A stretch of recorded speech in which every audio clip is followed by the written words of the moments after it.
اما عالم، حالا میایم بس عالم، میگه عالم شفاعت میکنه. خب او کدام عالم؟ هر عالم شفاعت نمیکنه.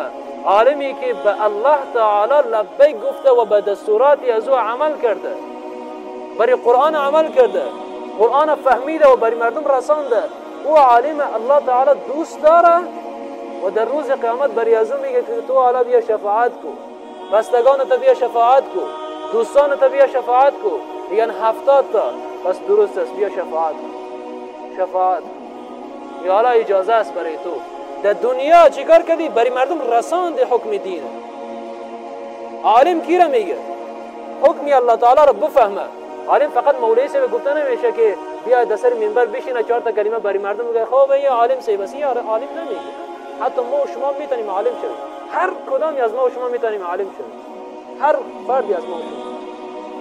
اگر الله تعالی گفت تو به دستور من عمل کو، وقتی که ما یک حکم بری تو میگم بری تو باید عمل کنی، تو حالا عالم شمرده میشی. چرا؟ چون تو از الله تعالی میترسی. هر کسی که از الله تعالی میترسه او عالم است، چون حکم قرآن است یا انما یخشى الله من عباده العلماء. هر کسی که از الله میترسه او عالم است.